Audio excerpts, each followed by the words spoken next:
వీక్షకులందరికీ నమస్కారం. ముందుగా పసిడి ప్రియులకు గుడ్ న్యూస్. గల్ఫ్లో ఉద్రిక్తతలు నెలకొన్నా కూడా గడిచిన 4-5 రోజుల్లోనే 10 గ్రాముల ప్యూర్ గోల్డ్ 6,000 రూపాయల పైగా దిగొచ్చింది. తాజాగా 10 గ్రాముల 24 క్యారెట్ల ప్యూర్ గోల్డ్ మరో 2,000 రూపాయలు తగ్గి 1,59,150 రూపాయల వద్ద ట్రేడ్ అవుతుంది.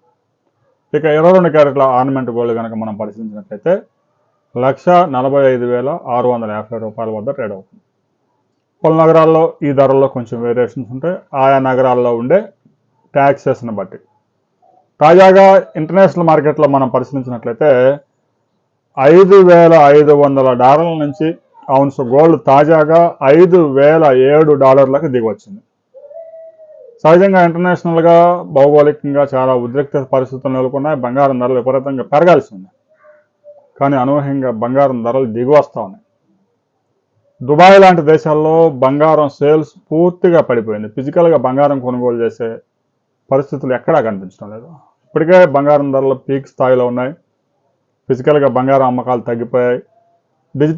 డిజిటల్గా ఇన్వెస్ట్మెంట్ చేద్దామన్నా కూడా బంగారం ధరలు హైలో ఉండడం వల్ల ఇప్పటికే లాభాల స్పీకర్నికి మొగ్గు చూపుతూ ఉన్నారు. రాబోయే కొద్ది రోజుల్లో మరికొంత కరెక్షన్ గురయ్యే అవకాశం ఉందని బులియన్ వర్గాలు చెప్తా ఉన్నాయి. మరో కొద్ది రోజుల్లో బంగారం ధరలు ఎటు ప్రయాణం చేయబోతూ ఉన్నాయి. ముడి చమురు ధరలు అయితే పరుగులు తీస్తూ ఉన్నాయి. మెటల్ ధరలు దిగి వస్తూ ఉన్నాయి. డాలర్ బలహీన పడటమే దీనికి ప్రధాన కారణంగా విశ్లేషకులు చెప్తా ఉన్నారు.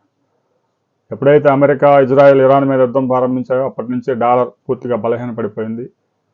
దాంతో బంగారం ధరలు దిగివచ్చాయి, మరికొంత దిగివచ్చే అవకాశాలు ఉన్నాయి. రాబోయే కొద్ది రోజుల్లో ఒక బిగ్ న్యూస్ రాబోతా ఉంది గోల్డ్ గురించి. ఆ తర్వాత మరిన్ని వివరాలతో మరో వీడియోలో మనం కలుసుకుందాం.